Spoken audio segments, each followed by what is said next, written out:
T20 world cup లో head coach గా రాహుల్ ద్రావిడ్ పదవి కాలం ముగిసింది. జూన్లోనే హెడ్ కోచ్ పదవికి ద్రావిడ్ బై బై చెప్పేశాడు. కానీ కొత్త కోచ్ ఎవరన్న దానిపై ఇంకా సస్పెన్స్ కొనసాగుతుంది. ఇప్పటికే బీసీసీఐ నిర్వహించిన ఇంటర్వ్యూకు మాజీ ఆటగాళ్లు గౌతమ్ గంభీర్, డబ్ల్యూవీ రామన్ హాజరయ్యారు. కోచ్ గా గౌతి ఫిక్స్ అయినట్టే అని కథనాలు వస్తున్నాయి. కానీ ఇంకా కోచ్ ఎవరన్న ప్రకటన మాత్రం బీసీసీఐ నుంచి రాలేదు. ప్రస్తుతం యువ భారత జట్టు జింబాబ్వేలో పర్యటిస్తోంది. ఆ జట్టుకు కోచ్ గా వివిఎస్ లక్ష్మణ్ వ్యవహరిస్తున్నాడు. పూర్తి స్థాయి కెప్టెన్ ఎంపిక శ్రీలంక టూర్కు ముందే పూర్తవుతుందని ఇటీవలి బీసీసీఐ కార్యదర్శి జైషా చెప్పాడు.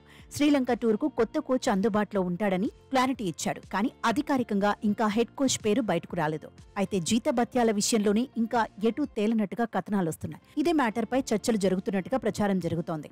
మాజీ హెడ్ కోచ్ రాహుల్ ద్రావిడ్ కంటే గౌతి ఎక్కువ శాలరీని ఎక్స్పెక్ట్ చేస్తున్నట్టు కథనాలొస్తున్నాయి. బీసీసీఐ నుంచి ద్రావిడ్ ఏడాదికి 12 కోట్ల చొప్పున జీతం తీసుకుంటున్నట్టు ప్రచారం జరుగుతోంది. టీమిండియాకు ద్రావిడ్ హెడ్ కోచ్ గానే బాధ్యతలు నిర్వహించాడు. కానీ గంభీర్ హెడ్ కోచ్ గా, బ్యాటింగ్ కోచ్ గా పనిచేసేందుకు ఆసక్తి చూపిస్తున్నాడని తెలుస్తోంది. స్వయంగా గౌతికి వరల్డ్ క్లాస్ ఓపెనర్ గా మంచి రికార్డున్నందున ప్రత్యేకంగా బ్యాటింగ్ కోచ్ అవసరం లేదనే ఆలోచనలో బీసీసీఐ కూడా ఉందట. దీంతో జీతభత్యాల కింద గంభీర్ భారీగానే డిమాండ్ చేస్తున్నట్టు టాక్ నడుస్తోంది. జీతభత్యాలపై లెక్క తేలగానే బీసీసీఐ నుంచి అనౌన్స్మెంట్ ఉండే అవకాశం ఉంది. భారత జట్టుకు గతంలో గంభీర్ ఎప్పుడూ కోచ్ గా వ్యవహరించలేదు. ఐపీఎల్లో మాత్రం మెంటార్ గా సత్తా చాటాడు. తొలుత లక్నో సూపర్ జైంట్స్ ను గైడ్ చేశాడు.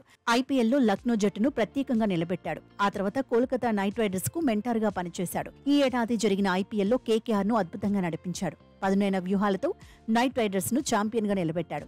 గౌతి అగ్రెసివ్ ఆలోచనలకు క్రికెట్ ప్రపంచం ఫిదా అయింది.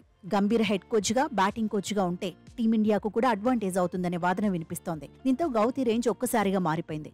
శాలరీపై క్లారిటీ వస్తే త్వరలోనే టీమిండియాతో గంభీర్ కనిపించబోతున్నాడు. హెడ్ కోచ్ గా శ్రీలంక టూర్లో తొలి సవాల్ను ఎదుర్కోబోతున్నాడు.